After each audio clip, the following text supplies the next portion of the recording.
अस्सलामु अलैकुम वरहमतुल्लाहि वबरकातुहू। मोहतरम भाइयों, बुज़ुर्गों, दोस्तों, तमाम मीडिया न्यूज़ चैनल्स के ऊपर तालिबान ऐसा क्रूर है, तालिबान ऐसा जालिम है, तालिबान ऐसा अत्याचारी है, तालिबान ने औरतों पे ऐसा जुल्म किया, तालिबान ने वैसा किया, इस तरीक़े की ख़बरें पिछले 3-4 दिनों से कंटिन्यू और मुसलसल दिखाई जा रही है। मुझे मीडिया के इस रवैये से इसलिए आपत्ति है, यही वो सारे मीडिया और न्यूज़ चैनल्स है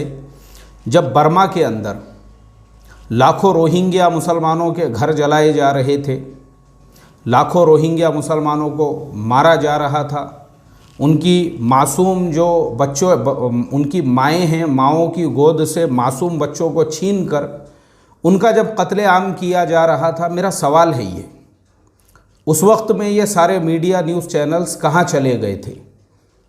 आज जिन मीडिया न्यूज़ चैनल्स को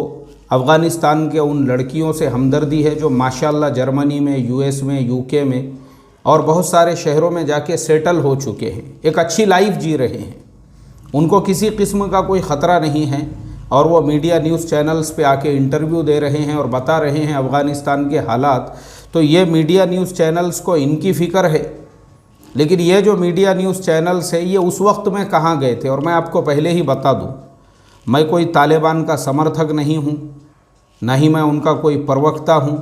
ना ही मुझे उनसे कोई हमदर्दी है, मैं एकदम आपको साफ बता रहा हूँ। लेकिन मेरे दिल में ये प्रश्न पैदा हुआ, मेरे दिल में ये सवाल पैदा हुआ कि मैं देख रहा हूँ पिछले 4 दिनों से, क्योंकि मैंने इस चीज़ पे स्टडी किया हूँ कि भाई तालिबान तालिबान तालिबान जो चल रहा है सारे न्यूज़ चैनल्स के ऊपर, तो मैंने तो ऐसा एक भी ऐसा कोई ब्लास्ट वहाँ पे देखा नहीं, ना ही तालिबान को लोगों को मारते हुए देखा हूँ, ना ही ऐसा देखा हूँ कि तालिबान ने किसी की जान ली हुई है, ऐसा कुछ मुझे नज़र ही नहीं आया। क्योंकि न्यूज़ चैनलों पे जो दिखा रहे हैं मैंने देखा हूँ वो या तो एडिट किया हुआ है या जो हॉलीवुड मूवीज़ है, जैसे सिल्वेस्टर स्टैलिन की एक मूवी है जॉन रैम्बो, रैम्बो का पार्ट 4,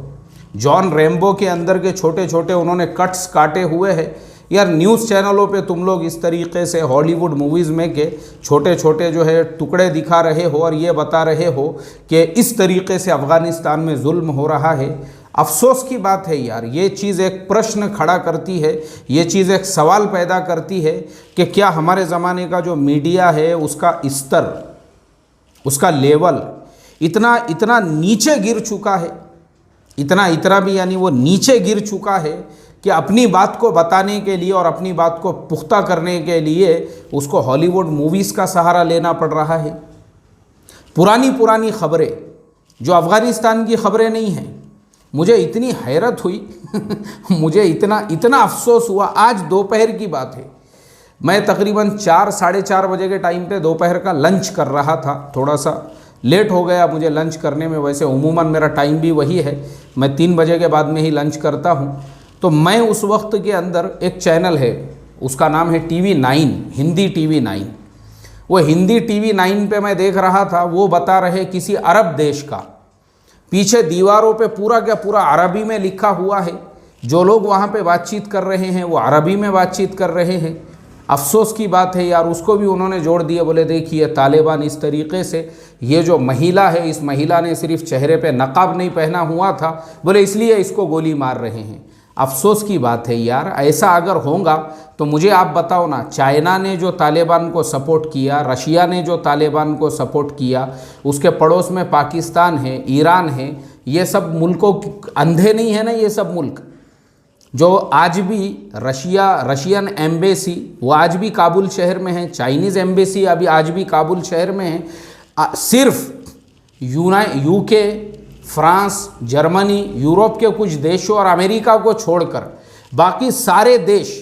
जिस तरीके से उनके कॉन्सुलेट और उनकी जो एम्बेसीज़ काबुल शहर में थी और अफ़गानिस्तान में थी, वो अभी भी वैसे ही है, वो छोड़ के गई नहीं वहाँ से। अगर ऐसे हालात वहाँ के होते थे कि खाली चेहरा खुला होने की वजह से, हाँ मुझे BBC की मैं तारीफ़ करूँगा, BBC पे आप लोग भी देख सकते हैं, BBC वाले ने वाकई में भी सही से रिपोर्टिंग किया और BBC वाले ने बताया कि रियल में काबुल शहर में क्या चल रहा है। आप देखिए ना, BBC हिंदी का जो चैनल है यूट्यूब के ऊपर, उस पर उन्होंने बताया कि काबुल शहर की लाइफ पूरी तरह से नॉर्मल है। उसी काबुल शहर के अंदर, यानी जहाँ पे TV9 वाले ये बता रहे हैं कि बोले एक औरत को गोली मार दी गई चेहरा खुला रखने पे से, वहीं से BBC वालों ने बताए कि आज भी काबुल शहर में ऐसी हज़ारों औरतें हैं जिन्होंने बुर्का पहना हुआ नहीं है, जिनके सिर्फ चेहरों सर के ऊपर जो है उन्होंने रुमाल बांधा हुआ है, स्कार्फ बांधा हुआ है, लेकिन उनमें से एक औरत को भी तालिबान ने पकड़ा नहीं। उनमें से किसी एक औरत को भी ये नहीं कहा गया है कि तुम पूरा बुर्का पहनो। आप देखिए, अवेलेबल है यूट्यूब के ऊपर, मैं आपको रेफरेंस के साथ में बता रहा हूँ। तो मुझे हैरत इस बात पे है कि पूरी लाइफ वहाँ पे नॉर्मल चल रही है। उन्होंने ये भी बताए सब वहाँ पे दुकानें खुली हुई है, लोग काम कर रहे हैं, खाना खा रहे हैं, होटलों में खाना मिल रहा है, फल फ्रूट की दुकानें लगी हुई है, मोबाइल रिचार्ज की दुकानें लगी हुई है, और जो जितनी भी दुकानें थी ये सारी दुकानें वहाँ पर लगी हुई है। अब किसी इंसान ने अगर किसी नंगी औरतों की फ़ोटो पे अगर कलर मार दिया है तो मुझे आप बताइए ना, इस चीज़ को आप जो है इस चीज़ से जोड़ोगे कि औरतों पे ऐसा जुल्म हो रहा है, अत्याचार हो रहा है, और किसी दूसरे देश की, और वो भी जो अरब देश की भी जो वीडियो उस चैनल पे बताई गई TV9 के ऊपर, मैं गारंटीड कहता हूँ, गारंटीड, क्योंकि मेरा रिसर्च है भाई, मैं पढ़ते रहता हूँ और वीडियोज़ देखते रहता हूँ बैठे बैठे कौन से देश के हालात कैसे हैं। आज पूरी दुनिया में कोई भी देश ऐसा नहीं है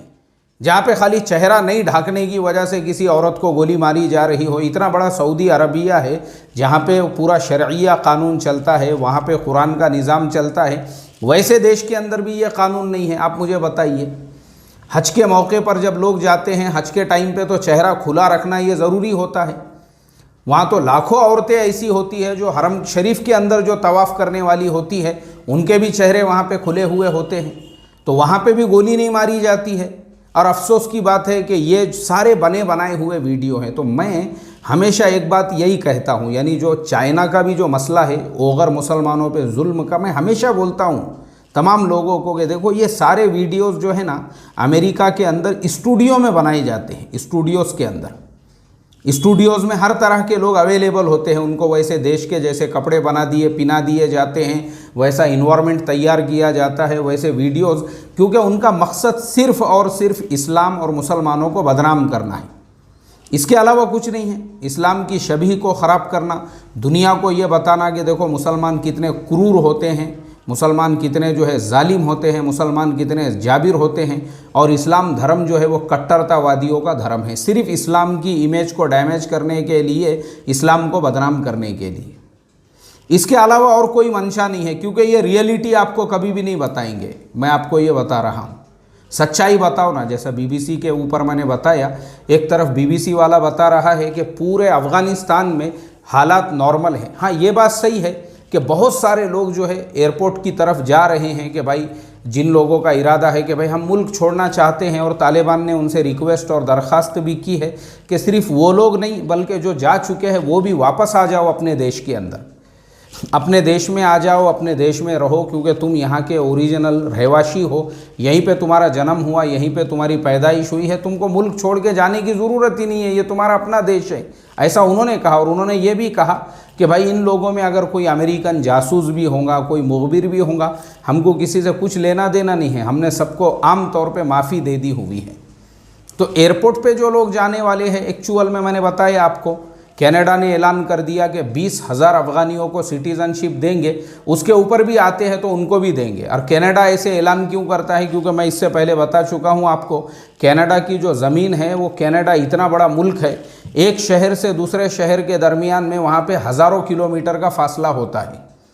दरमियान में पूरी जगह खाली ही पड़ी हुई है, मुल्क बड़ा है, आबादी वहाँ बिल्कुल नहीं है। तो हर साल वो लोग जो है लाखों लोगों को अपने यहाँ पे जो है शरण देते हैं, लाखों लोगों को वहाँ की सिटीज़नशिप देते हैं। उस पर भी मैं अलग से एक वीडियो बनाऊंगा। आप लोगों में से भी अगर किसी को कनाडा जाना है, वहाँ का PR लेना है, तो उसकी क्या प्रोसेसिंग होती है, क्या तरतीब होती है, वो फिर मैं कभी उसके ऊपर एक वीडियो बनाऊंगा। लेकिन अभी मेरा बताने का मकसद यही है कि एयरपोर्ट पे भी जो लोग जा रहे हैं, एयरपोर्ट की भी झूठी खबरें दिखाई जा रही हैं। आप लोगों ने एक खबर देखे होंगे कि एक जहाज़ है और उसके अंदर पूरे भेड़ बकरियों की तरह से इंसान बैठे हुए हैं, वो आज तक वालों ने ही उसकी पूरी तहकीकात की है, तो पता चला कि वो ख़बर भी जो है फेक है। वो मैं उसका भी स्क्रीनशॉट में साथ में जोड़ दूंगा। फेक है वो, फेक। वो आज से कुछ साल पहले का फिलीपींस का वो जो फ़ोटो है वो फिलीपींस की तस्वीर है। फिलीपींस से कुछ लोग जो है वहाँ के जहाज़ की वो तस्वीर है, उसको ये बता के मार्केट में चलाया जा रहा है कि देखो अफ़गानिस्तान में इस तरीक़े से लोग जहाज़ों में भर भर के जो है जा रहे हैं। गलत बात है यार, इस तरह से लोगों को गुमराह मत करो। तो मुझे ये जितने भी मीडिया न्यूज़ चैनल्स हैं उनके ऊपर यही ऑब्जेक्शन है कि जिस वक्त में बर्मा के अंदर मुसलमानों पे अत्याचार हो रहा था, आज 14 लाख रोहिंग्या मुसलमान बांग्लादेश के अंदर पड़े हुए हैं, उन पे कभी रिपोर्टिंग दिखाई नहीं तुमने। अल्लाह हिफाजत फरमाए। और मैं फिर एक बार बता दूं कि मैं कोई तालिबान का समर्थक नहीं हूं। मेरा स्टैंड वही है जो मेरे भारत देश की गवर्नमेंट का स्टैंड है, लेकिन मीडिया गलत दिखाएगा तो उस पर भी हम ऑब्जेक्शन लेंगे और आपको दूध का दूध और पानी का पानी करके बताएंगे कि ये मीडिया को सिर्फ टीआरपी चाहिए, इसके अलावा और कुछ नहीं। फिर इसके लिए इनको कितना भी झूठ बोलना पड़े और कुछ भी करना पड़े और जो है अरब देशों की क्लिप जो है चलाना पड़े, और वो भी बनाई हुई जो अमेरिका के अंदर है, अल्लाह हिफाजत फरमाए और इनके फितने और इनके शर से जो बेचारे आम भोले भाले सीधे साधे लोग हैं उनकी हिफाजत फरमाए और हमारे अंदर भी जो है रिसर्च और तहकीक का मिजाज बनाए। अस्सलामु अलैकुम वरहमतुल्लाहि वबरकातुहू।